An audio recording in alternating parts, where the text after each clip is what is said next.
Buenas noches, sean todos muy bienvenidos al primer webinar del año de la Facultad de Ciencias de la Ingeniería de la UPA.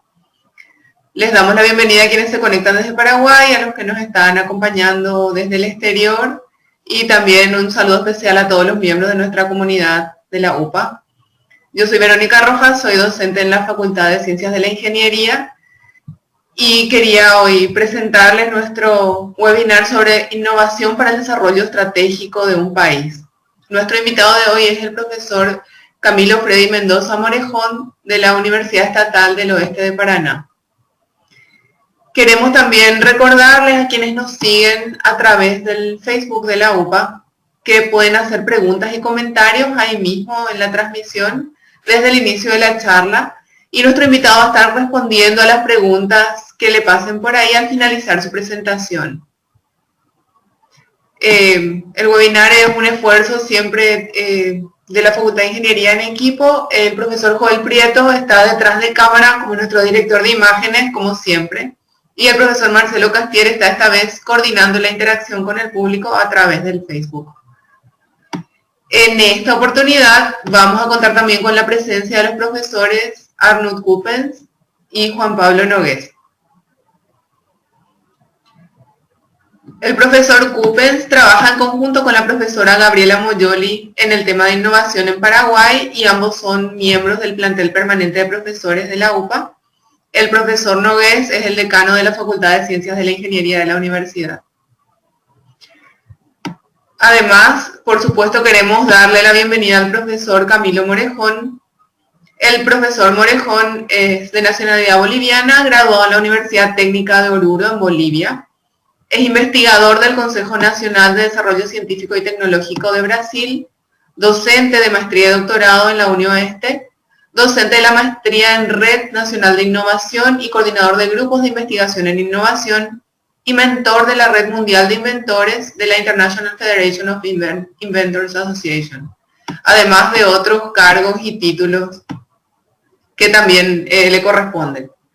Sea muy bienvenido, profesor Camilo Morejón. Es para nosotros un gusto tenerle, le agradecemos mucho que haya aceptado nuestra invitación. Ok, inicialmente entonces, buenas tardes. Un saludo cordial a todos los organizadores del evento y también a todo el público virtual de la Universidad Paraguayo-Alemana, UPA, y también las otras personas que estuvieran asistiendo esa charla, ¿no? Antes de comenzar, entonces me gustaría primero agradecer por la invitación al profesor Marcelo Castier, un gran amigo, un gran profesor, ¿no? Tuve la oportunidad de conocerlo en la COPE, en la Universidad Federal de Río de Janeiro, donde yo hice mi maestría y doctorado, y siempre un gran honor tenerlo, el profesor Marcelo, como un ejemplo, un amigo, y entonces estoy aquí para también de alguna manera compartir nuestras experiencias, ¿no? Y también agradecer a la profesora Verónica Rojas, al profesor Joel Prieto, al profesor Arnoud Coppens, y también un saludo y un agradecimiento especial, ¿no?, al decano de la Universidad Paraguayo-Alemana, profesor Juan Nogués, ¿no? Bueno, el tema de la charla está relacionado entonces con la innovación, en este caso para el desarrollo estratégico de un país, ¿no? Y estamos trabajando con ese asunto de innovación desde 1999, 2000 más o menos, antes de la ley de innovación aquí en el Brasil, que fue en 2004. Entonces, desde 1999, 2000 hasta ahora, hemos tenido algunas experiencias y vamos a intentar entonces resumir en esos 30 minutos los aspectos más importantes que puedan motivar trabajar con ese asunto direccionado para el desarrollo estratégico de un país. Entonces, el tema de nuestra charla está relacionado con la parte de la preocupación de tener algunas estrategias para conseguir ese desarrollo de nuestros países, ¿no? Y inicialmente entonces vamos a hacer un análisis, una presentación de un concepto más práctico de la innovación. En realidad, para hablar de innovación, inicialmente tenemos que remitirnos a algunos pensadores, ¿no? Por ejemplo, en el siglo XVII, Francis Bacon afirmaba, ¿no?, que conocimiento era sinónimo de poder y riqueza, ¿no? Y en realidad yo también en la época de estudiante viví con esa frase, ¿no?, de que realmente el conocimiento es sinónimo de poder y riqueza, ¿no? Solo que con el tiempo y más adelante percibí que esa frase que afirma que el conocimiento es sinónimo de poder y riqueza no es tan verdad, ¿no? Porque en realidad si el conocimiento fuera sinónimo de poder y riqueza, ¿no?, todo profesor, todo investigador sería, entre aspas, rico y poderoso. Y nosotros sabemos que no siempre eso se cumple, ¿no? En realidad, en la práctica, el conocimiento es potencial de poder, potencial de riqueza. Solamente se transforma en poder y riqueza cuando aplicado, ¿no? Y justamente aplicación del conocimiento es sinónimo de innovación. Entonces, en ese contexto estamos frente a dos escenarios. Un escenario en que se valorizaba mucho la generación de conocimiento y que en esos últimos años, principalmente en Brasil desde 2004, por medio de nuestra ley de innovación, estamos focando nuestro esfuerzo intelectual para la aplicación del conocimiento y ese conocimiento que pueda tener también el elemento de la creatividad, ¿no? Y a partir de eso, entonces, estamos trabajando con la consolidación de la innovación.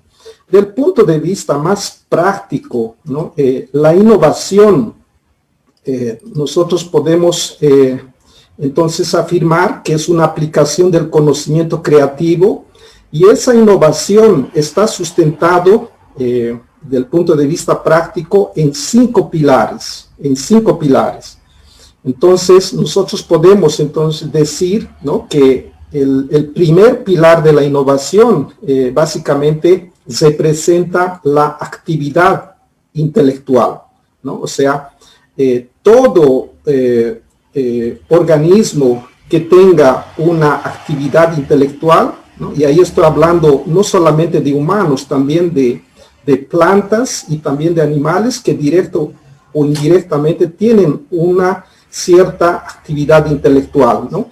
Y incluso varias de las invenciones que nosotros tenemos son consecuencia de esos resultados de esa actividad intelectual provenientes, ¿no?, de los otros organismos vivos. Más adelante después podemos explicar un poquito mejor.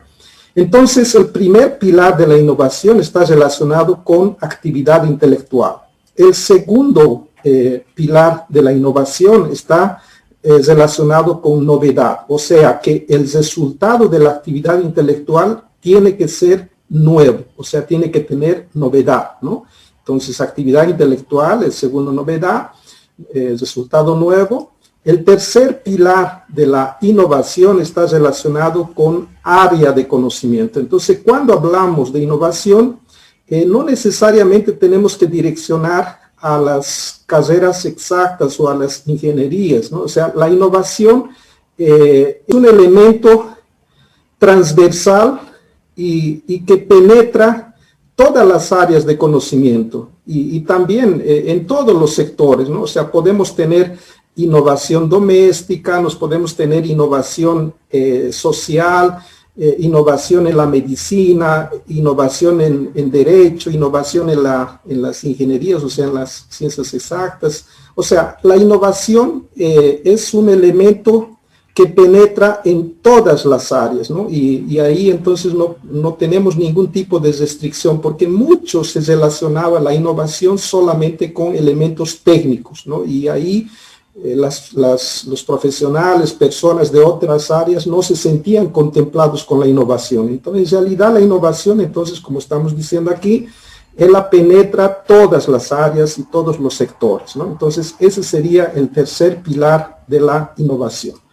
El cuarto pilar de la innovación está relacionado con el nivel del conocimiento. Entonces, cuando hablamos de innovación, podemos afirmar que la innovación no necesariamente necesita conocimientos de alta complejidad. La innovación puede también generarse con conocimientos de baja complejidad y también de media complejidad. O sea, no existe ninguna restricción en relación al nivel de conocimiento para generar innovación, ¿no? Entonces, ese es el cuarto pilar de la innovación. Y el quinto pilar de la innovación, entonces, está relacionado con que todo aquello que hemos mencionado anteriormente, ¿no? O sea, el resultado nuevo de la actividad intelectual de cualquier área y nivel de conocimiento, entonces tenga que sí o sí llegar al mercado, llegar a la sociedad. Entonces, si no llega al mercado, no llega a la sociedad en forma de producto, proceso, tecnología, etcétera, entonces no se considera una innovación. Entonces, el elemento, el quinto pilar es fundamental para concretizar la innovación. Entonces, juntando todo eso, podemos decir que innovación es el proceso de hacer con que el resultado nuevo de la actividad intelectual proveniente de cualquier área y nivel de conocimiento llega al mercado, llega a la sociedad, ¿no? Y ahí entonces tenemos un otro elemento también que con nuestra experiencia consideramos como siendo opcional, que está relacionado con la propiedad intelectual.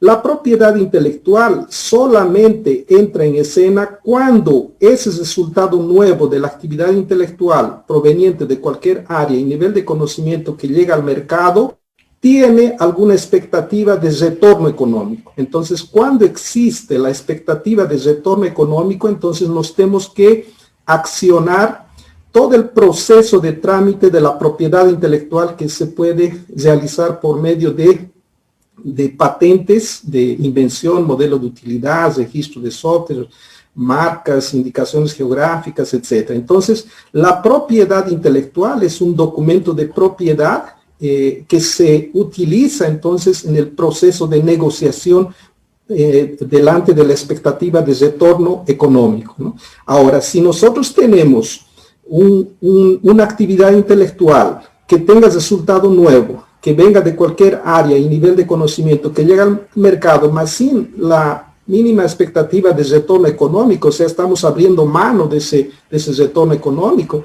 entonces no necesariamente vamos a tener que realizar esa protección intelectual, ¿no? Entonces, ese es más o menos el contexto del concepto de la innovación del punto de vista práctico, ¿no?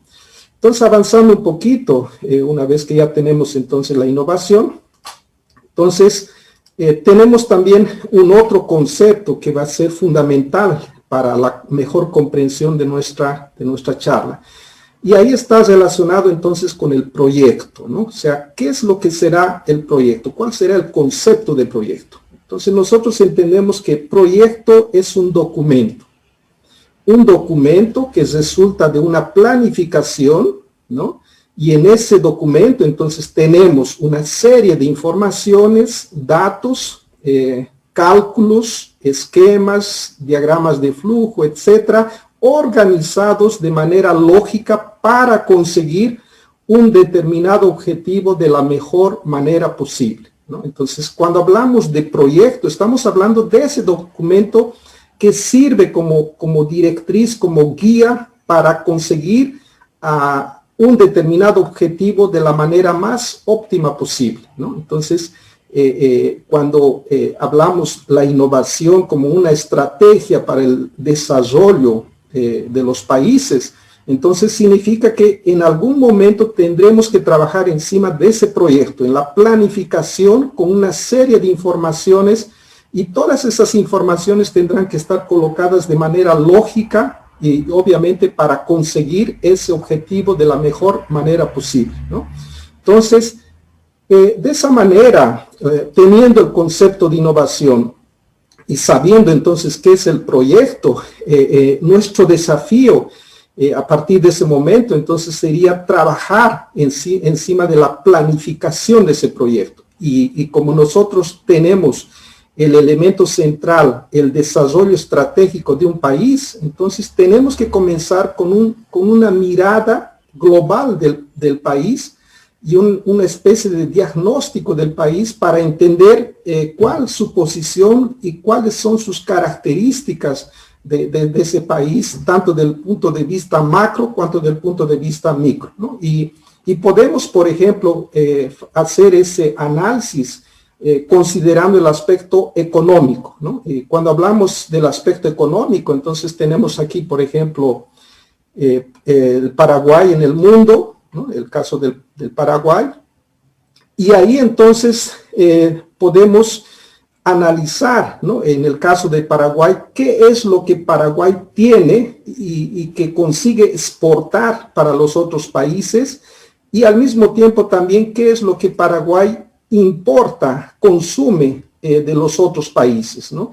Y ese trabajo entonces se realiza por medio de un análisis detallado de la balanza económica del sistema económico mundial, y sabemos que en esa balanza del sistema económico mundial entonces nosotros tenemos una serie de elementos de negociación, ¿no? Entonces ahí tenemos productos de la minería, productos químicos que son, que pueden también estar contemplados, productos para la salud, materiales de construcción, equipos, ¿no?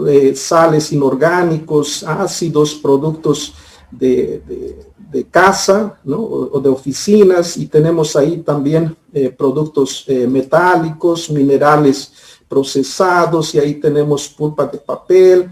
Después tenemos ahí también productos agrícolas de origen animal también, frutas, etc. Entonces nosotros tenemos una serie de productos que hacen parte de esos procesos de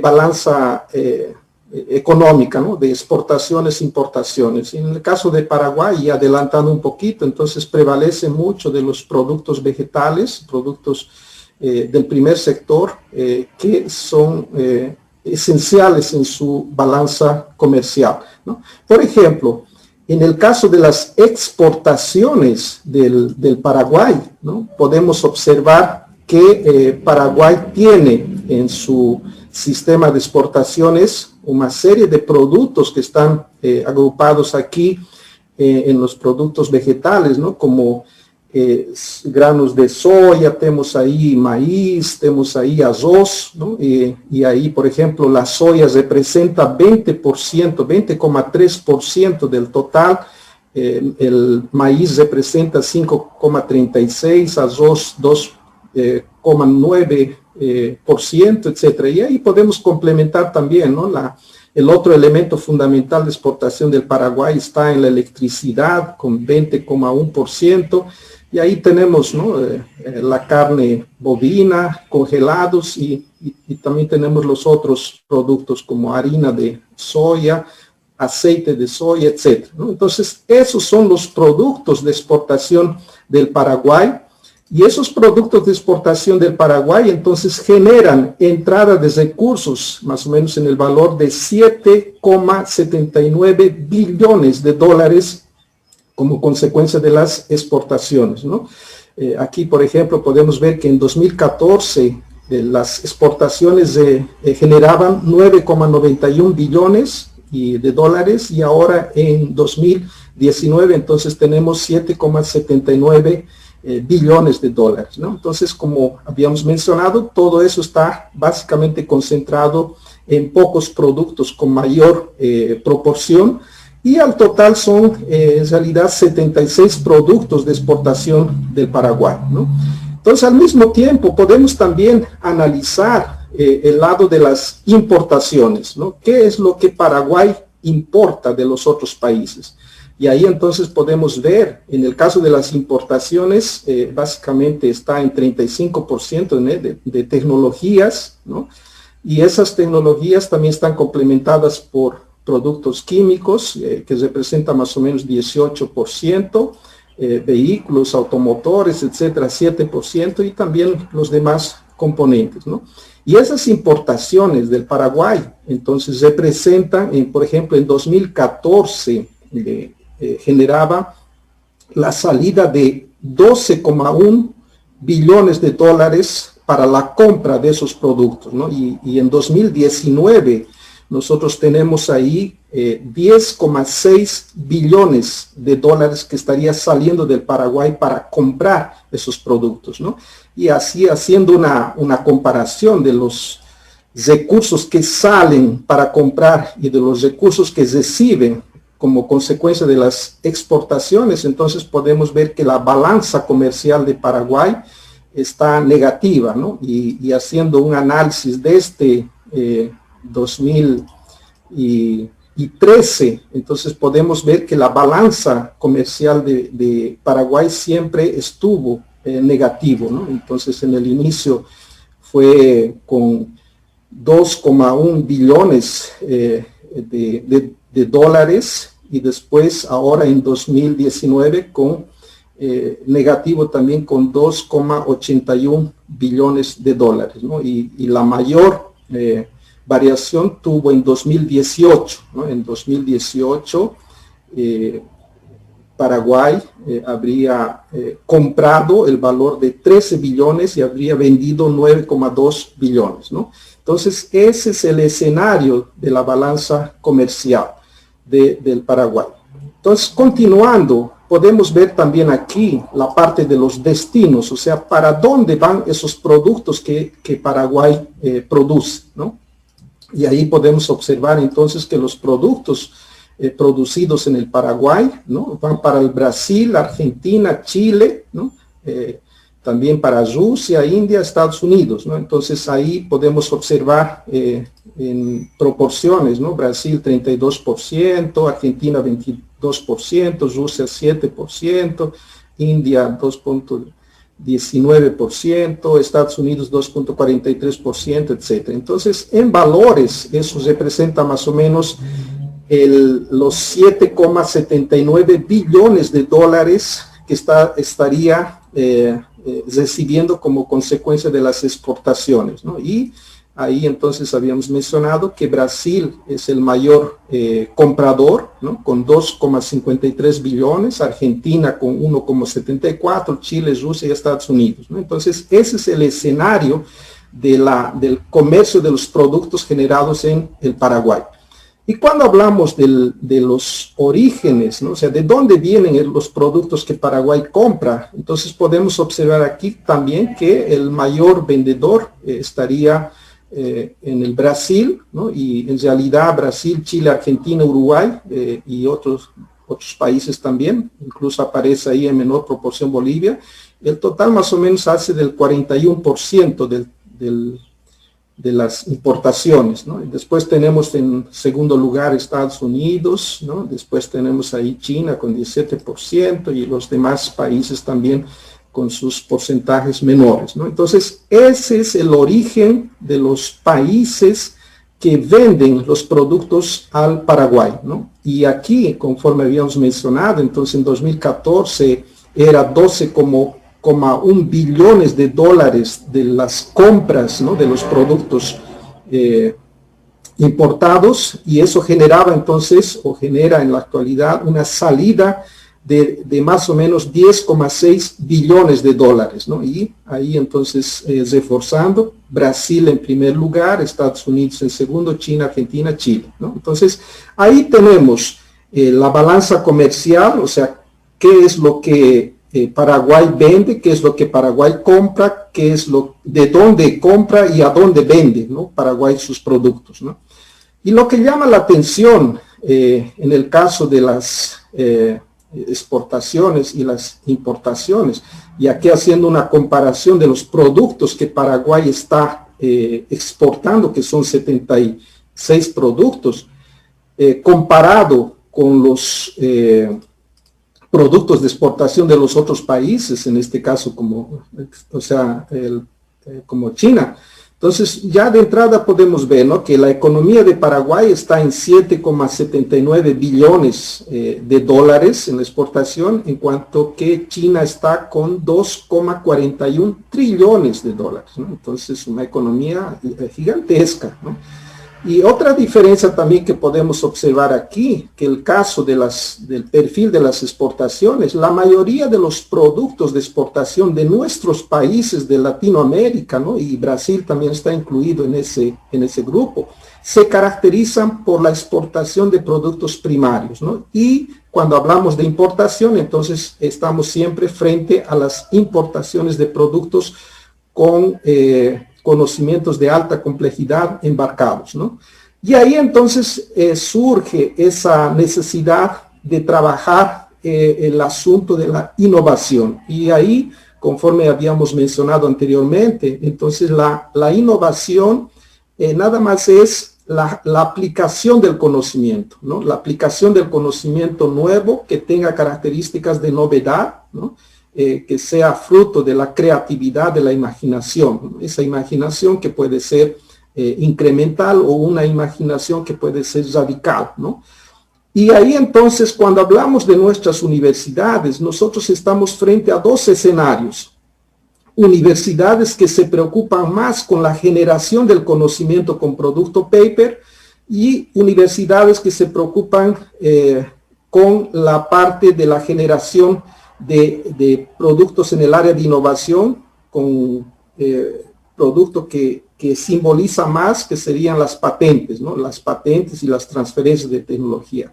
En realidad, nosotros tenemos que trabajar con los dos tipos de productos. Tenemos que generar conocimiento y también en nuestra balanza tenemos que aplicar ese conocimiento, porque si no generamos conocimiento, entonces difícilmente sería posible de aplicar conocimiento. Entonces no existe espacio para situaciones radicales de solamente focar la generación o solamente focar la aplicación, que sería la innovación, ¿no? Entonces, esa situación de la generación del conocimiento y la aplicación del conocimiento, entonces está siendo mucho discutido en nuestras universidades aquí en el Brasil desde 2004, y ahora estamos prácticamente en ese consenso de que sí es necesario invertir en la generación de conocimiento, más también en la aplicación del conocimiento.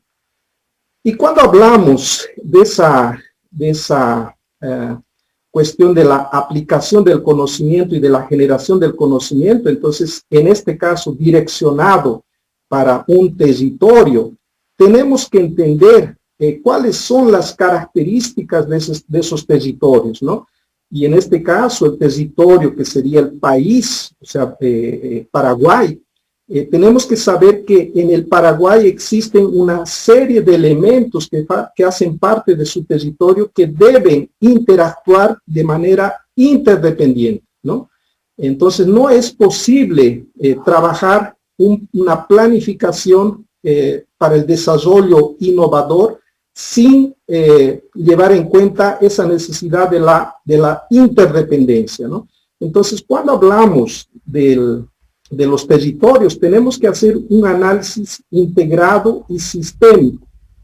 Y ahí podemos, por ejemplo, encontrar que dentro del territorio país existe un elemento de gestión, ¿no? Ese elemento de gestión que es constituido por el Ejecutivo, Legislativo y también el Judiciario. Entonces, ahí tenemos esa situación del elemento de gestión del país, ¿no? Que no debería ser solamente la gestión, mas sí preocuparse con la calidad de vida, con la felicidad y con la riqueza en ese territorio, ¿no?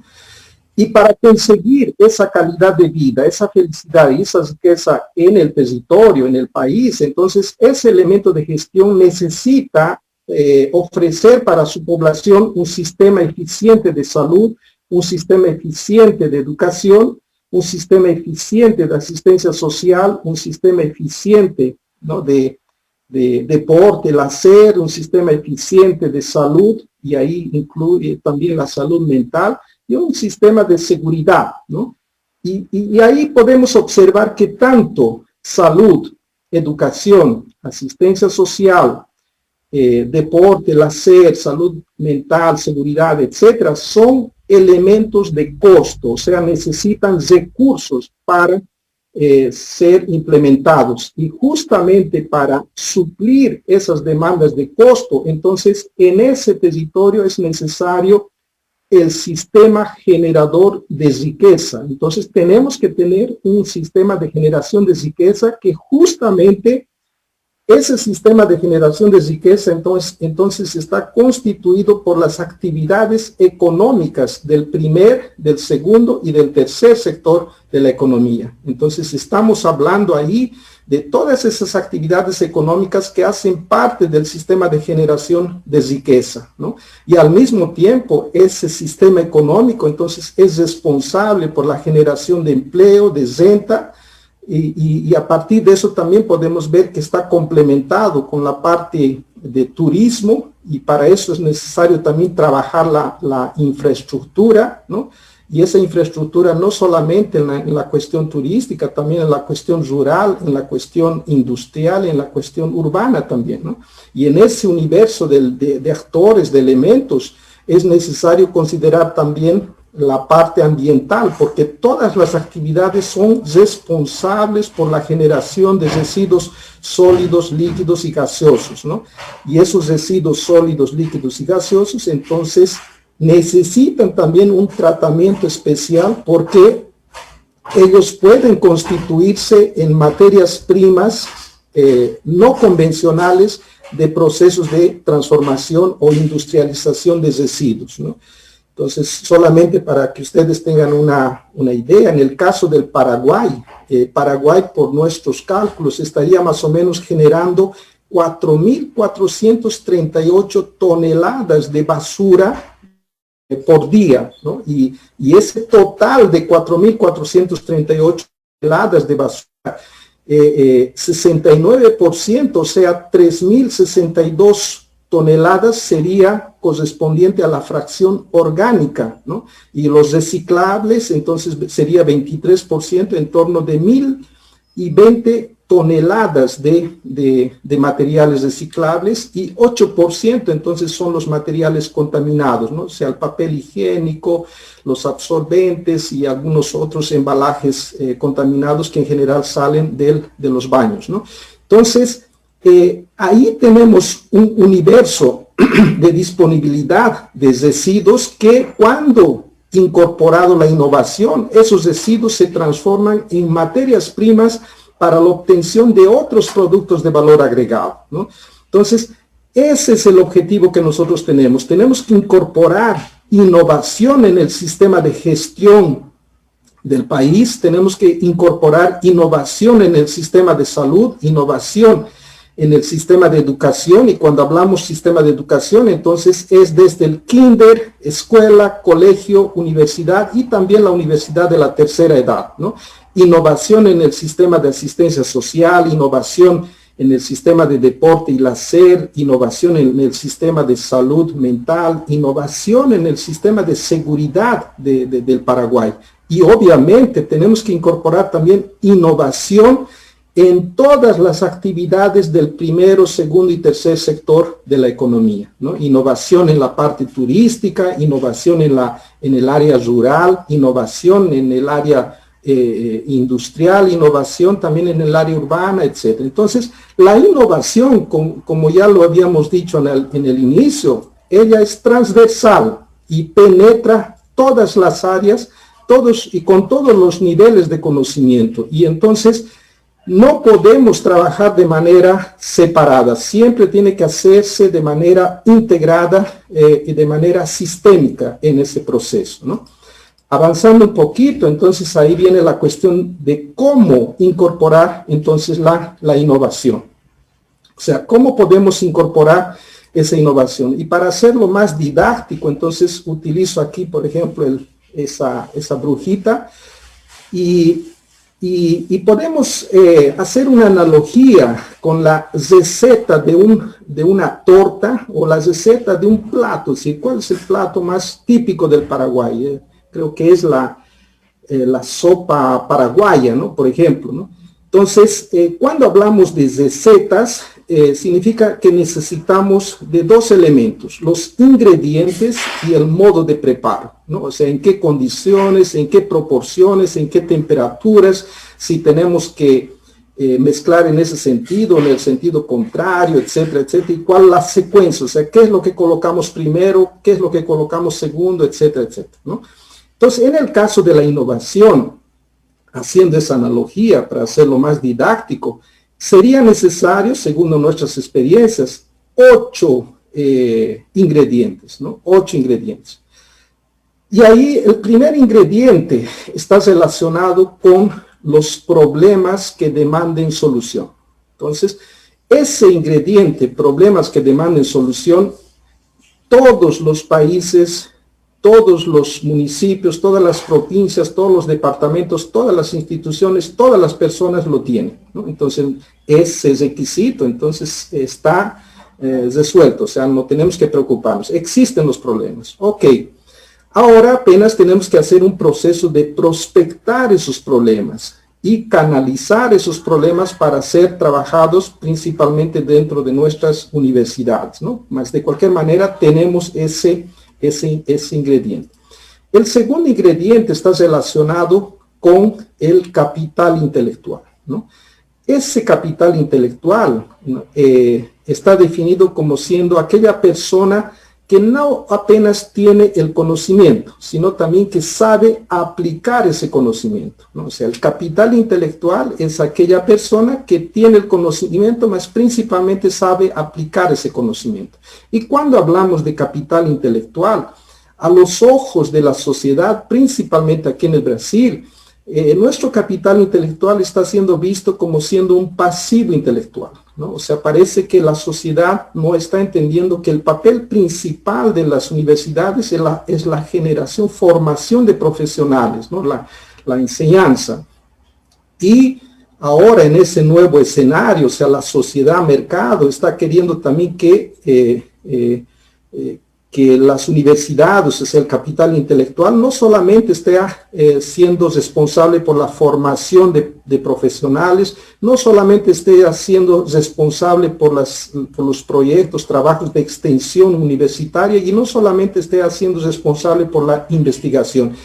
Ahora está cobrándose también la parte de la innovación. Entonces, eso significa que nuestro capital intelectual que está concentrado en nuestras universidades, de alguna manera tiene que tornar más explícito esa de pasar de la situación de pasivo intelectual para activo intelectual, ¿no? O sea, propiciar expectativas de retornos económicos, ¿no? Entonces, es eso lo que está colocándose como desafío en ese nuevo escenario. Mas, de cualquier manera, tenemos ese capital intelectual. El tercer ingrediente de esa receta de la innovación está relacionado con la infraestructura tecnológica. Entonces, aquí en el Brasil, en nuestras universidades, a lo largo del tiempo hemos conseguido esa infraestructura en nuestros laboratorios. Y en el Paraguay yo también estuve haciendo mis investigaciones y pude ver que las universidades tienen de alguna manera sus laboratorios equipados, y que también en ese caso específico, en esa infraestructura tecnológica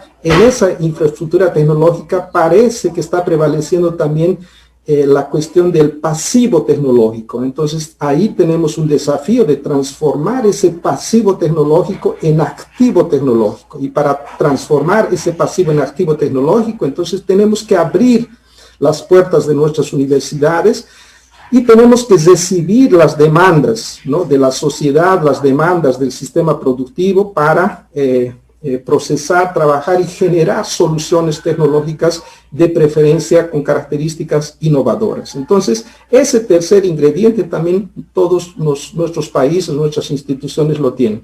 El cuarto ingrediente está relacionado con los emprendedores visionarios, ¿no? O sea, nuestro sistema económico ya tiene nuestros emprendedores, pero que necesita de nuevos emprendedores y también tenemos que incorporar en esos nuevos emprendedores la característica visionaria, la característica innovadora, ¿no?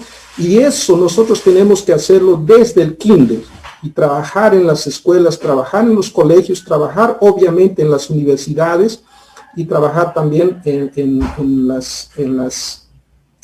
los sistemas económicos que ya están consolidados con los emprendedores, que precisan también actualizarse. ¿Por qué? Porque hemos comprobado que la mayoría de los modelos de negocios de nuestros emprendedores convencionales está con base de conocimientos de baja complejidad. Entonces, tenemos ahí un desafío de incorporar conocimientos de media y conocimientos de alta complejidad, porque sabemos que cuanto mayor el conocimiento embarcado en los productos, entonces mayor la expectativa de la valorización y obviamente del retorno. Entonces, volviendo a aquel esquema, aquel análisis económico que habíamos colocado al inicio, o sea, nuestros países se caracterizan más por la exportación de productos primarios con poca o ninguna agregación de conocimiento embarcado, ¿no? Entonces, esa cuestión del ingrediente 4 relacionado con los emprendedores visionarios, entonces es un asunto que puede trabajarse sin ningún problema. El ingrediente número 5 está relacionado con la parte de los ambientes de innovación. O sea, necesitamos locales propicios para hacer fluir nuestra creatividad, para hacer fluir nuestra imaginación incremental, radical, etcétera, para transformar esos conocimientos en productos, procesos, tecnologías que puedan salir al mercado. Y entonces, esos ambientes de innovación son las incubadoras de empresas, los parques tecnológicos, las aceleradoras, los startups, etcétera, que necesitamos incorporar en nuestros países, en nuestras provincias, en nuestros departamentos, en nuestras instituciones, ¿no? Entonces, esa situación tiene que trabajarse de manera coordinada con diversos actores porque es un elemento fundamental en ese proceso de la consolidación de la innovación. El sexto elemento está relacionado con la parte financiera, recursos. Necesitamos recursos. Con relación a los recursos, podemos afirmar también que nuestros países tienen esos recursos, ¿no? Solamente que ahora, en este nuevo escenario, tendremos que direccionar esos recursos de manera estratégica, ¿no? Y como había mencionado al inicio, o sea, ese direccionamiento de esos recursos que tiene que ir para la generación del conocimiento, más también tiene que ir para la aplicación del conocimiento, ¿no? En el primer caso con producto paper, en el segundo caso con producto patente, con transferencia, licenciamiento de tecnología. Entonces ahí es una situación de ajustes que tienen que ocurrir en nuestros sistemas de ciencia y tecnología. El séptimo ingrediente de esa torta de la innovación o de esa receta que estamos utilizando está relacionado con los instrumentos jurídicos, los instrumentos legales. O sea, todas las actividades contempladas en la innovación tienen que tener amparo legal. Entonces estamos hablando de ahí desde una ley nacional de innovación, desde una ley municipal de innovación, desde los reglamentos dentro de nuestras universidades. Entonces, esos instrumentos jurídicos legales son fundamentales para dar amparo legal a todas nuestras actividades, ¿no? En el caso de Brasil, de manera pionera, entonces nosotros ya tenemos la ley desde 2004, y desde 2004 hasta el presente estamos en ese proceso de optimizar, de tornar esa ley más práctica, para que pueda ser implementado de manera directa, ¿no? Y el último ingrediente, que sería el 8, está relacionado con la voluntad política. O sea, es difícil conseguir consolidar algún proceso sin la voluntad política. Y cuando hablamos de la política, no estamos hablando de la política irracional, estamos hablando de la política racional, ¿no? Sabemos que la política es un complejo juego de intereses sistémicos e interdependientes, ¿no? Y en ese complejo juego de intereses sistémicos e interdependientes existen dos vertientes. una vertiente zacional y una vertiente izacional, ¿no? En la vertiente izacional prevalecen más los intereses de grupos, intereses de familias, etcétera, que no consiguen entonces ese objetivo mayor de la calidad de vida, riqueza, etcétera, para el territorio, para el país. Entonces tenemos que siempre direccionar a la política del punto de vista racional que priorice el interés colectivo, el interés del territorio, el interés del país por encima de esos otros intereses de grupos, de familias, etcétera, ¿no? Y al mismo tiempo también tenemos que trabajar el concepto de capital, ¿no? Dentro de la política. El capital, nosotros sabemos que existe capital social, capital económico, capital artístico, capital cultural, capital humano, ya lo habíamos dicho también, capital intelectual, etcétera. Entonces nosotros tenemos que trabajar con esas diversas dimensiones del capital. Y justamente el capital intelectual, cuando consigue transformar conocimiento en producto, proceso, tecnología, entonces genera riqueza. Y justamente esa riqueza pasa por un proceso de gestión. Y en la gestión de la riqueza también tenemos dos caminos, ¿no? O sea, uno de los caminos sería la gestión de la riqueza con base de la concentración de la riqueza, y eso obviamente genera pobreza, ¿no? Y el otro camino que sería la gestión de la riqueza con base de criterios inteligentes, que sería utilizando la distribución de la riqueza, ¿no? Y en ese caso entonces estaría alineándose al objetivo mayor, que sería la calidad de vida, la felicidad y la riqueza en el territorio, ¿no? Y también tenemos que dejar bien claro que no significa que un país rico necesariamente sea sinónimo de país con elevada calidad de vida, ¿no? O sea, puede el país ser rico, más concentrado en pocas personas. Por eso que es fundamental en la gestión hacer siempre prevalecer con criterios inteligentes la distribución de la riqueza, ¿no? Y eso todo está en nuestros... está en nuestra, ¿cómo se llama?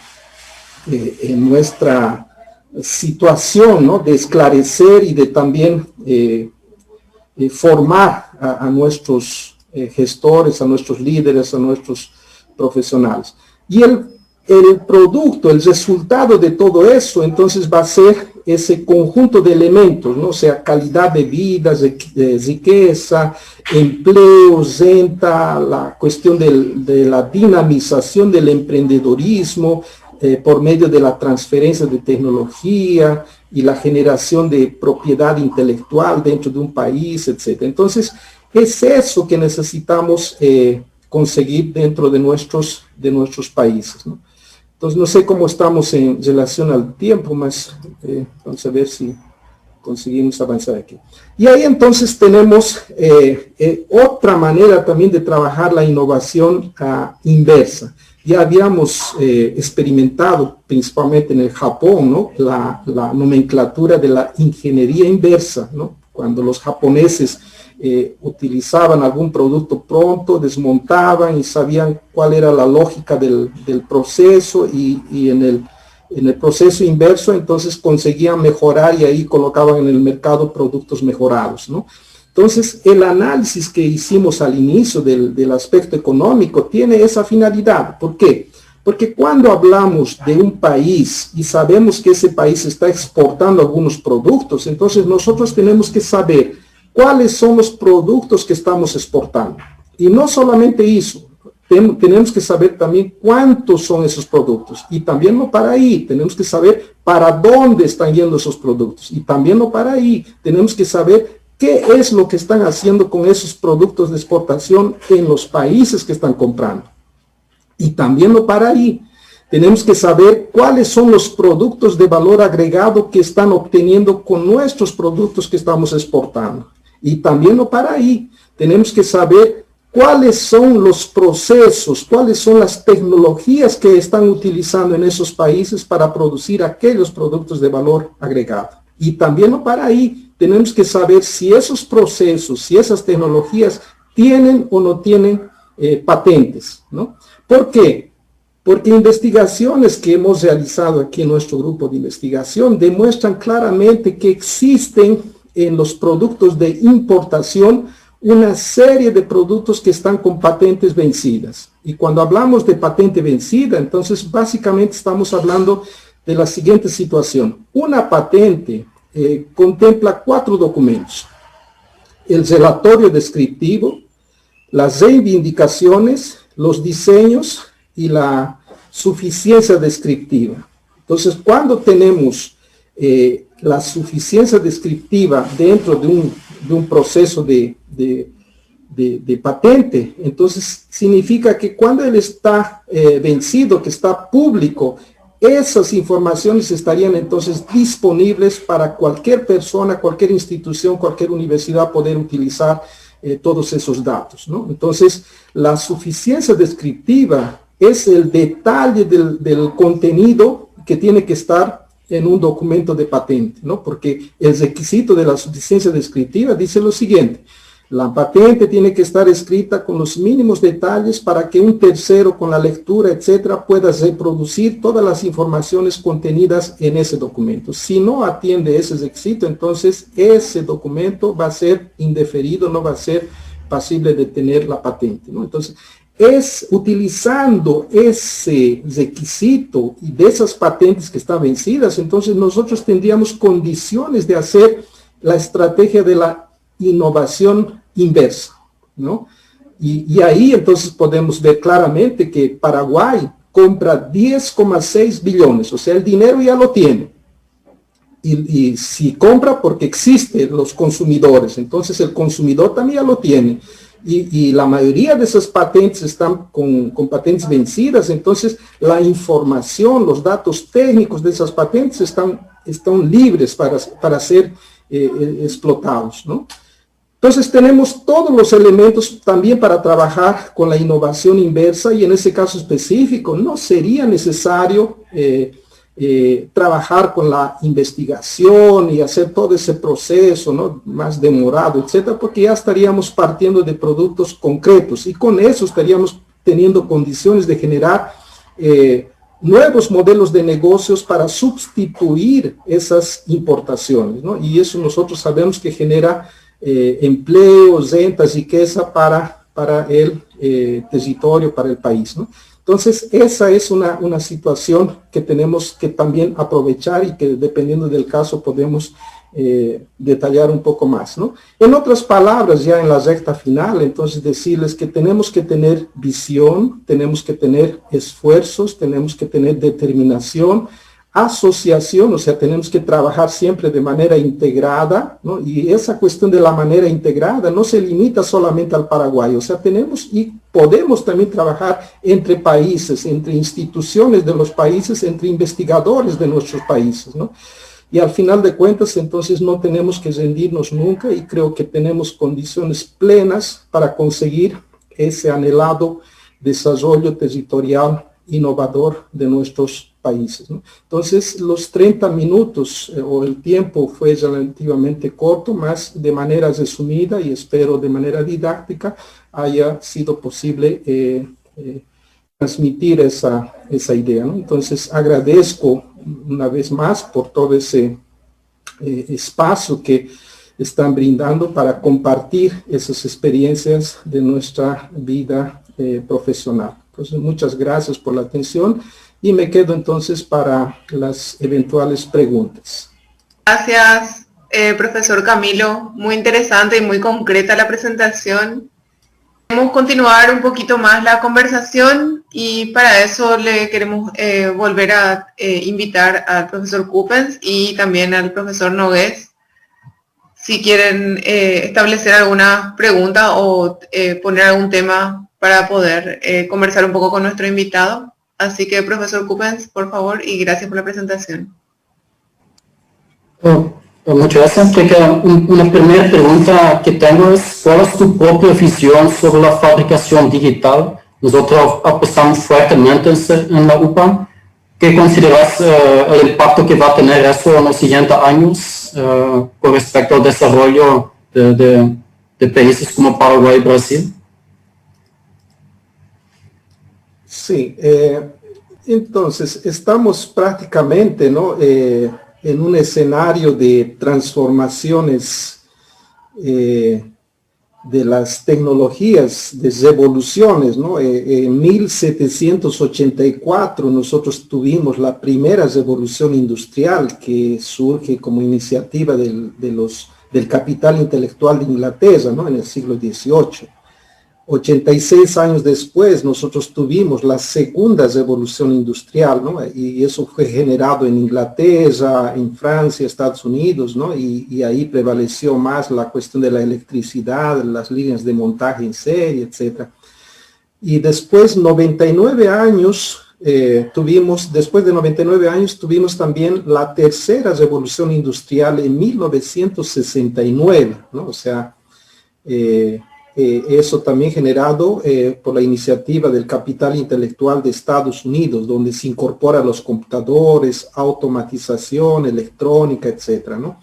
Y en 2012, entonces nosotros tuvimos la cuarta revolución industrial, ¿no? O sea, 43 años después de la tercera revolución industrial, tuvimos la cuarta revolución industrial. Y ahí podemos observar, por ejemplo, un elemento muy interesante, que de la segunda a la tercera revolución industrial se pasaron 99 años, y de la tercera a la cuarta apenas 43 años, o sea, casi la mitad. Y todo indica que la quinta revolución industrial va a ocurrir en menos tiempo. Entonces, ese proceso de la incorporación de la automatización de los sistemas cibernéticos, autónomos, inteligencia artificial, etcétera, cada vez más va a ser popularizado en nuestros procesos productivos. Entonces nosotros tenemos que trabajar y tenemos que estar alineados a ese proceso de desarrollo, ¿no? Y aquí una cosa que tiene que llamar la atención: todas las revoluciones industriales ocurrieron fuera, ¿no? Y yo creo que tenemos las condiciones plenas de también revertir ese proceso y propiciar algún tipo de revolución industrial desde nuestros países, desde Latinoamérica para el mundo, ¿no? Tenemos las condiciones plenas, ¿no?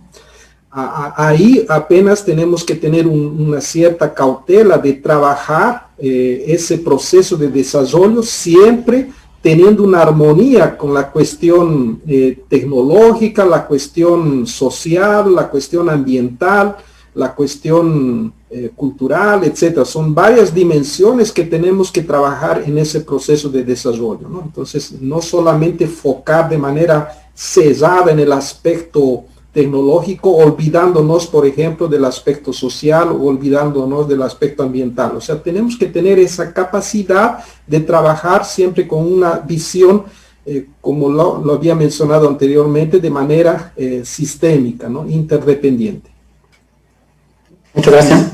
Y felicitarles, ¿no?, por las iniciativas que ustedes ya están teniendo en esos desarrollos de esas tecnologías ya direccionadas para el campo de la aplicación del conocimiento.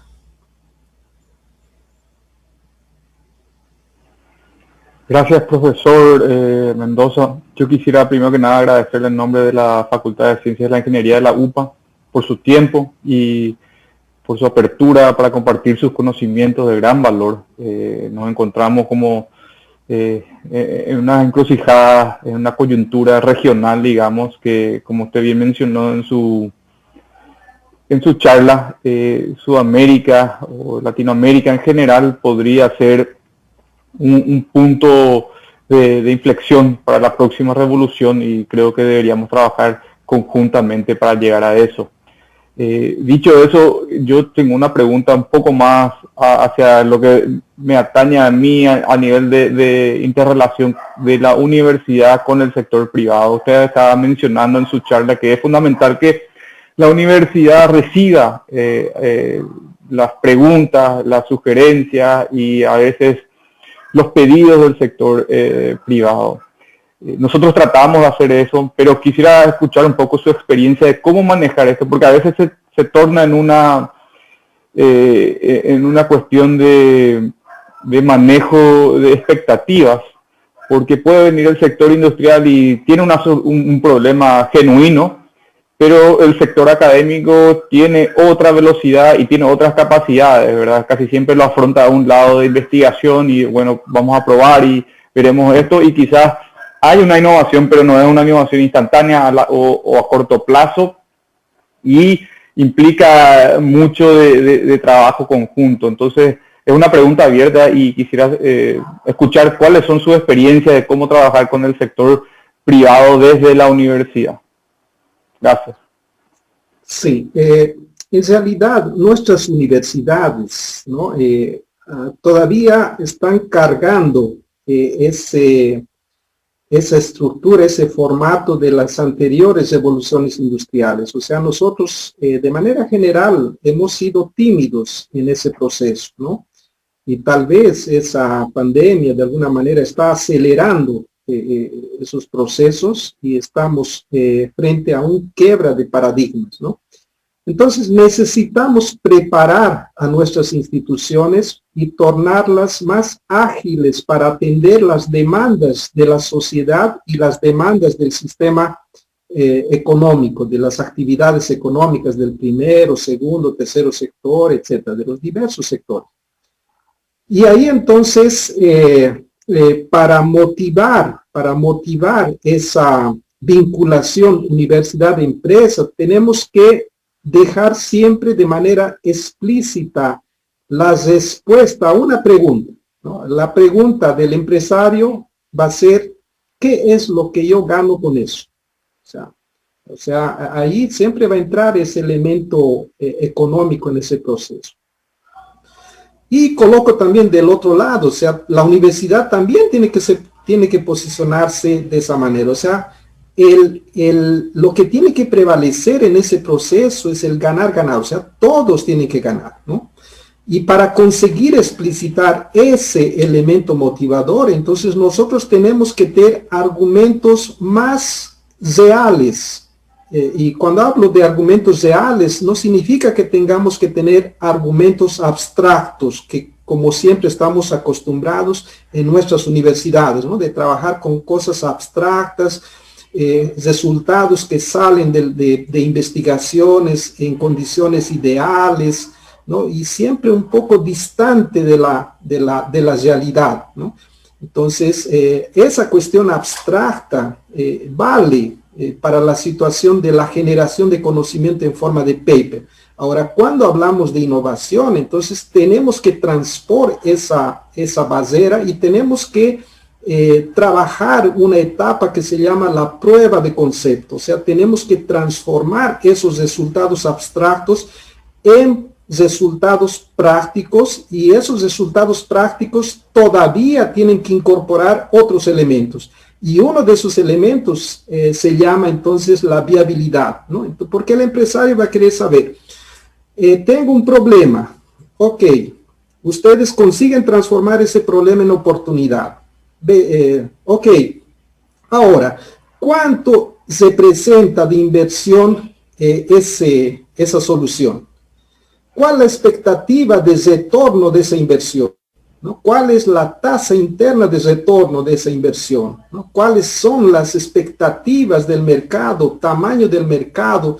¿No? ¿Cuál es la cuestión económica del flujo de caja y los indicadores, costos unitarios de producción y todo aquello que contempla entonces aquello que habíamos mencionado al inicio, ¿no? El concepto de proyecto? O sea, tenemos que tener ese proyecto más cerca de la realidad. Con esas informaciones, con esos argumentos, entonces será más fácil, ¿no? esa relación con los empresarios, en este caso, ¿no? Y al mismo tiempo, como lo habíamos mencionado anteriormente, entonces necesitamos tener también, principalmente las universidades públicas, el amparo legal, ¿no? O sea, tenemos que estar resguardados y tenemos que actuar dentro de la legalidad. Y aquí en el Brasil, por lo menos, nosotros ya tenemos una ley de innovación, ¿no? del país, estamos trabajando con las leyes de los estados y estamos llegando también ahora a las leyes de los municipios, ¿no? Brasil tiene 5.570 municipios, entonces aquí en la región oeste de Paraná, los municipios que son los últimos de de la cadena, están ya trabajando con sus leyes de innovación para tornar práctica la ley de innovación del país, ¿no? Entonces, son una serie de elementos que tenemos que considerar para tornar más práctico esa situación de la vinculación universidad-empresa. Gracias, profesor. Muchas gracias, profesor Camilo, por su respuesta. Queremos además pasarle una pregunta que nos llegó a través del Facebook, del público que está siguiendo por el Facebook de la universidad. Y la pregunta le agradecemos a Guillermo López. Dice: el Paraguay tiene un gobierno altamente rankeado en índices de corrupción. ¿Cómo puede un país salir de este problema? Bueno, una pregunta un tanto difícil. En realidad, tenemos grandes desafíos, ¿no? Existe una corrupción sistémica, una corrupción endémica y una corrupción sindrómica, ¿no? O sea, existen esas corrupciones en todos los niveles, ¿no? Entonces tenemos que atacar esa corrupción con la educación desde la base, ¿no? O sea, existen algunas situaciones que difícilmente vamos a conseguir cambiar el chip y hacer con que una persona corrupta se vuelva una otra persona, ¿no? Con cero de corrupción. Entonces, yo creo que el camino tiene que ser de invertir en nuestras escuelas, ¿no? Invertir desde el kinder, escuela, colegio, universidad, y de trabajar esa situación de la necesidad, ¿no? De la necesidad de preservar los intereses colectivos, ¿no? Como lo habíamos mencionado al inicio, ¿no? O sea, la política, en la política tiene que prevalecer la racionalidad, ¿no? O sea, el interés colectivo, el interés del país, el interés de todo un territorio por encima de los intereses de personas, de grupos, de familias, ¿no? Entonces, y eso solamente vamos a conseguirlo incorporando esa conciencia en nuestros alumnos, en nuestros niños, que después se harán cargo del sistema económico y, como siempre lo decimos, no son el futuro de nuestros países, solo que ese futuro de nuestros países está en nuestras manos. O sea, nosotros como padres de familia, nosotros como profesores, estamos siendo responsables por la formación de esos niños que serán nuestros futuros profesionales. Entonces yo creo que ese es el camino que vamos a que tenemos en nuestras manos, ¿no?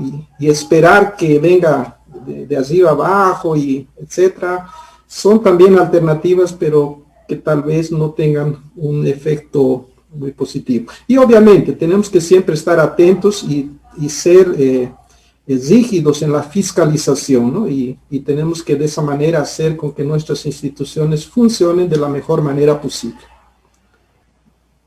Gracias nuevamente, profesor Morejón, por el tiempo y por sus palabras. Quería nada más que volverle a invitar a hacer algún comentario final o alguna despedida para la comunidad de la UPA y para las personas que nos están siguiendo a través del Facebook. Así que le escuchamos. Sí, tal vez para finalizar decirles que la mayor riqueza de un país no son los minerales, no es el gas natural, no es el petróleo, no es la electricidad, no son las tierras, ¿no? productivas que tenemos en nuestros países, ¿no? La mayor riqueza de un país es el capital intelectual, ¿no? O sea, sabiendo que ese capital intelectual son las personas que no solamente tienen el conocimiento, más principalmente saben aplicar ese conocimiento para transformar el conocimiento en calidad de vida, felicidad, riqueza y soberanía de un país, ¿no?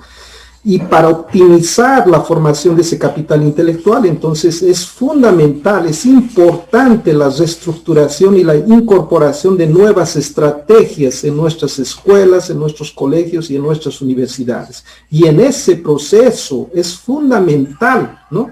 La valorización del esfuerzo de nuestros profesores, de nuestros alumnos, ¿no? que que después hacen parte de esos profesionales de nuestros países. Y los gobiernos deberían entender esa importancia del sistema de educación de nuestros países, de nuestros profesores, porque todo el resto es consecuencia, ¿no?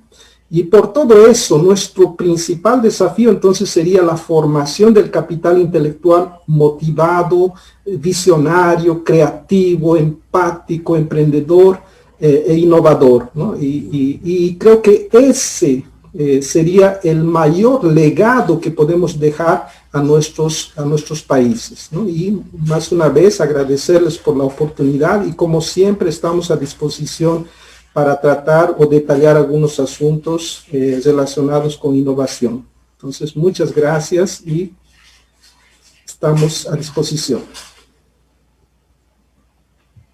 Muchas gracias a usted, profesor. Les agradecemos también a los profesores Arnold Coopens y Juan Pablo Nogués de la UPA.